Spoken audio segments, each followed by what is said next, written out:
Hello bachon, let's see this question and the question says secondary sludge uses options are gravitational sedimentation, primary clarifier, non-biodegradable materials and option D microorganism to consume waste organics. So पहले हम लोग इसका की concept देखते हैं। इसका की concept है सीवेज ट्रीटमेंट। अब ये सीवेज ट्रीटमेंट क्या होता है? तो सीवेज ट्रीटमेंट में हम लोग सीवेज को तब तक वाटर बॉडी में डिस्चार्ज नहीं करते हैं जब तक उसका प्रॉपर ट्रीटमेंट ना हो जाए। तो इसमें क्या होता है, ट्रीटमेंट ऑफ सीवेज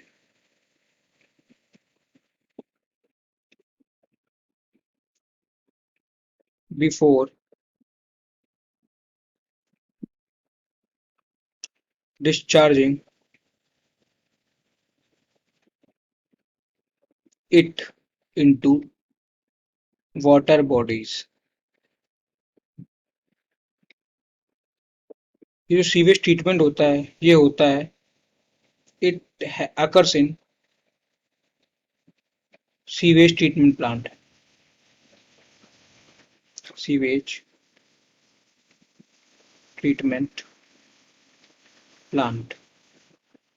अब हम देखते हैं कि सीवेज ट्रीटमेंट प्लांट में कितने स्टेप्स में ट्रीटमेंट होती है।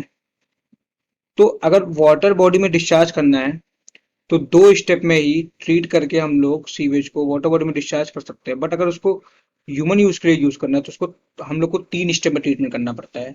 सो जो पहला स्टेप है ये प्राइमरी ट्रीटमेंट कहते हैं। जो दूसरा स्टेप होता है वो होता है सेकेंडरी ट्रीटमेंट। सेकेंडरी ट्रीटमेंट करने के बाद हम लोग जो है उसको वाटर बॉडी में डिस्चार्ज कर सकते हैं। और टर्शियरी ट्रीटमेंट इसके बाद जो है ये ह्यूमन यूज के लिए फिट होता है, ड्रिंकिंग पर्पस वगैरह के लिए। तो प्राइमरी ट्रीटमेंट में क्या होता है, प्राइमरी ट्रीटमेंट फर्दर 2 प्रोसेस आते हैं। इसमें पहला है फिल्टरेशन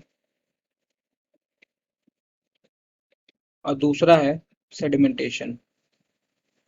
सेडिमेंटेशन ये दोनों प्रोसेस करने के बाद, फिल्टरेशन एंड सेडिमेंटेशन करने के बाद ही इसमें क्या रिमूव करते हैं, ये दोनों प्रोसेस करने के बाद करने के थ्रू रिमूवल होता है, रिमूवल ऑफ फ्लोटिंग डेब्रिस। मतलब जो नॉर्मली रिमूव कर सकते हो तो फ्लोटिंग डेब्रिस को हम लोग रिमूव कर देते हैं फिल्टरेशन से। And soil and small pebbles इसको रिमूव करते हैं हम लोग सेडिमेंटेशन से। ये हम लोग ने रिमूव कर दिया प्राइमरी ट्रीटमेंट में। जब ये हो गया तो इसमें 2 चीज सेपरेट होगी। एक होगी प्राइमरी स्लज जो कि रिमूव हुआ है, और रिमूव करने के बाद जो बचेगा वो होगा प्राइमरी इफ्लुएंट।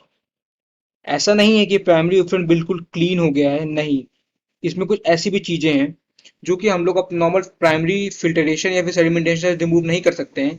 इसीलिए अब ये जो प्राइमरी इफ्लुएंट है इसको भेज दिया जाता है फॉर सेकेंडरी ट्रीटमेंट के लिए। This primary effluent is sent for secondary treatment. ये सेकेंडरी ट्रीटमेंट ये जो सेकेंडरी ट्रीटमेंट होता है ये एक तरह का बायोलॉजिकल प्रोसेस है। ये बायोलॉजिकल प्रोसेस है। बायोलॉजिकल प्रोसेस बोलने का क्या मतलब है कि इसमें होता है यूज ऑफ माइक्रोब्स। अच्छा, जो प्राइमरी ट्रीटमेंट है ये एक तरह का फिजिकल प्रोसेस है। This is physical process.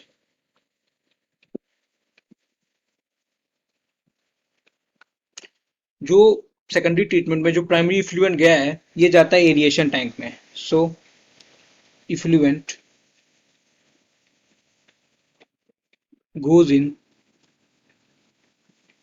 Aeration tank, और वहां पे क्या होता है उसका, वो मैकेनिकली एजिटेट होता है। This effluent is mechanically agitated. Mechanically agitation होता है उसका, एजिटेशन होता है। और वहां पे फ्लॉक्स का डेवलपमेंट होता है, फ्लॉक्स बनते हैं। अब ये फ्लॉक्स क्या होता है, वाटर फ्लॉक्स।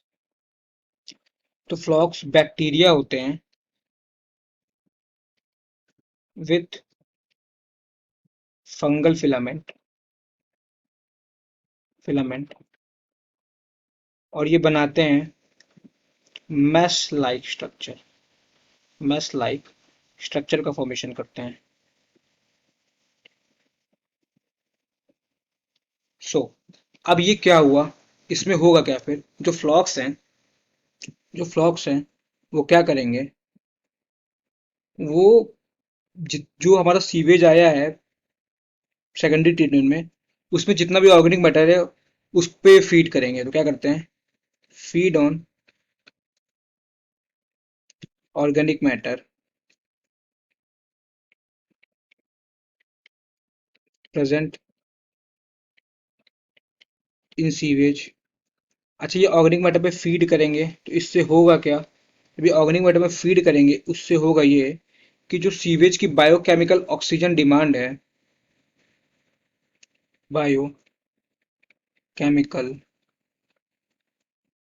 ऑक्सीजन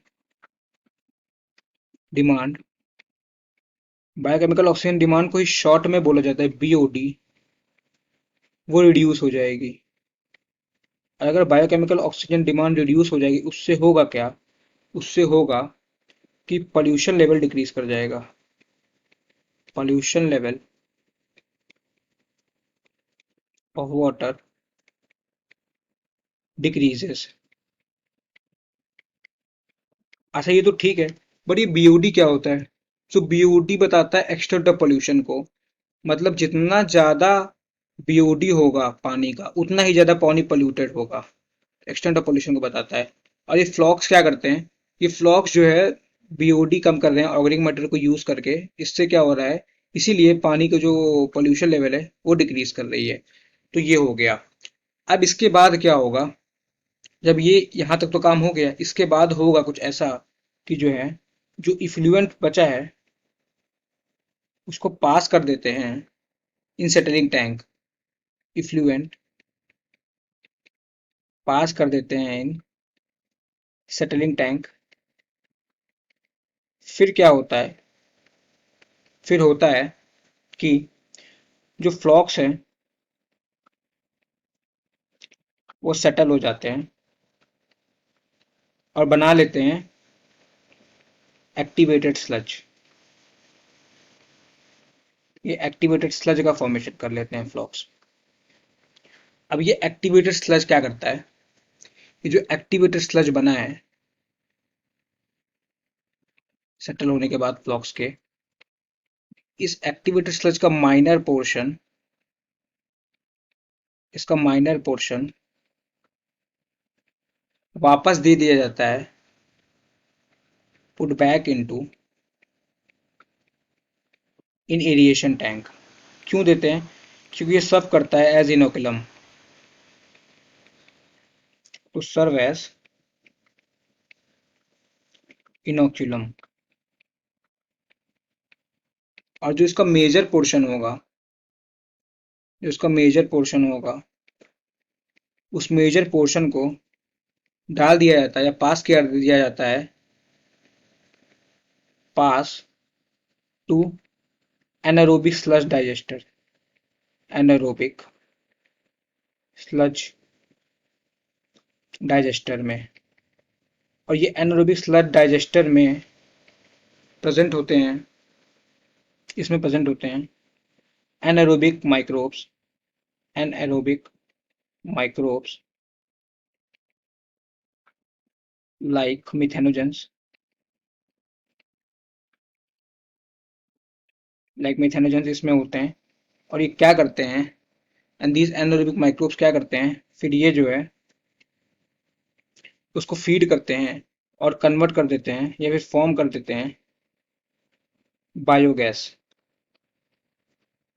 इस बायोगैस में होता है, this biogas contains methane, CO2, H2, H2S etcetera, ये कंटेन करता है।